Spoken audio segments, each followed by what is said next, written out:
আসসালামু আলাইকুম। চট্টগ্রামের বন্যা কবলিত এলাকাগুলি নিয়ে খুবই গুরুত্বপূর্ণ কিছু কথা আপনাদের সাথে শেয়ার করা জরুরি মনে করছি। আপনারা অনেকেই আমাকে বলছেন যে, "ভাই, আপনি ফান্ড কালেকশন করেন, টাকা তুলেন, আমরা সবাই আপনাকে টাকা দিই।" তো আপনাদের উদ্দেশ্যে একটা বিষয় বলি, সেটা হচ্ছে, ভাই, আমি আমানতদারি থেকে অনেক ভয় পাই। আপনাদের কাছ থেকে টাকা নিয়ে সেটা যদি আমি সঠিকভাবে ব্যয় করতে না পারি, বা আপনাদের কাছ থেকে ৳৫ নিয়ে সেই ৳৫ পরিপূর্ণভাবে ব্যয় করতে না পারি, ৳১ যদি থেকে যায় বা কোনোভাবে যদি আমি সেটা খরচ করতে না পারি, এটার জন্য আমার খুব ভয় হয়।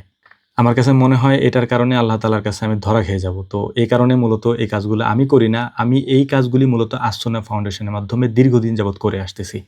আপনারা যারা আমাকে শুরু থেকে চিনেন বা জানেন, আপনারা জানেন যে আমি আস-সুন্নাহ ফাউন্ডেশনের সাথে অনেক আগে থেকে জড়িত এইসব ব্যাপারে। অর্থাৎ যখনই কোনো দুর্যোগ আসে তখন আমি সেখানে ছুটে যাই এবং আমার সামর্থ্যের সর্বোচ্চটা দিয়ে আমি সেখানে দিয়ে আসি এবং সেখানে কাজও করি এবং ভলান্টিয়ার হিসেবে তাদের সাথে কাজও করার চেষ্টা করি।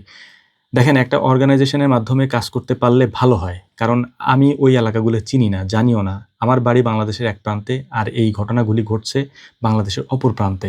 সো আমার জন্য ভালো হচ্ছে একটা অর্গানাইজেশন যদি থাকে, তাহলে তাদের মাধ্যমে গুছিয়ে কাজটা করাটা আমার জন্য গুরুত্বপূর্ণ মনে হয়।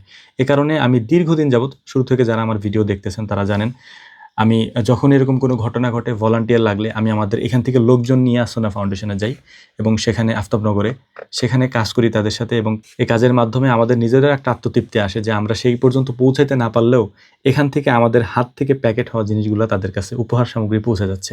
আলহামদুলিল্লাহ। সো আমরা আগে থেকে এটা করে আসতেছি। ইনশাআল্লাহ সামনেও এটাই করব। কারণ একটা অর্গানাইজেশন থাকাটা খুবই জরুরি এবং তারা কাজগুলি খুব সুন্দরভাবে করতে পারে। এ কারণেই মূলত আমরা তাদের মাধ্যমে এই কাজগুলি করানোর চেষ্টা করি, বা তারা করে আলহামদুলিল্লাহ, এবং আমরা আমাদের সামর্থ্যের সর্বোচ্চটা চেষ্টা করি দেওয়ার জন্য ইনশাআল্লাহ। আমাদের পরিবার বলেন, আশেপাশের মানুষ বলেন, যারাই চায় আমরা বলি যে সেখানে দিয়ে দেন, ইনশাআল্লাহ তারা আপনারটা পৌঁছে দিবে। এ কারণে আমাদের কাছে মনে হয়, বা শায়েখ আহমদুল্লাহ হাফিজাহুল্লাহ তাআলা, আমি তার জন্য মন প্রাণ খুলে দোয়া করি, আল্লাহ তাআলা তাকে হায়াতে তাইয়্যিবা দান করুন। আতালাল্লাহু উমরাহু ওয়া বারাকাল্লাহু ফি হায়াতি। কারণ শায়েখ যে কাজগুলি করছেন এটা আসলেই, মানে কি বলবো? উনি আসলেই, উনার ব্যাপারে কিছু বলার নাই আর। আলহামদুলিল্লাহ। এর পাশাপাশি অন্যান্য সংগঠনগুলিও কাজ করছে। যে সংগঠনগুলি কাজ করছে তাদের সবাইকে মোবারকবাদ, সাধুবাদ জানাচ্ছি। কারণ একটা সংগঠনের মাধ্যমে কাজ করাটা একটু ইজি হয়, হ্যাঁ? কারণ যখন একটা সংগঠন কাজ করে তখন ওই এলাকার পরিচিত লোকজন থাকে এবং তাদের মাধ্যমে কাজগুলি করতে আরও সহজ হয়। এবং আস-সুন্নাহ ফাউন্ডেশনের যে বিষয়গুলি আমরা দেখেছি, বা আপনারাও দেখেছেন হয়তো, তারা অনেক বড়, বড় প্রজেক্টগুলো হাতে নিয়েছেন এই বন্যা দুর্গত মানুষদের জন্য কাজ করার জন্যে।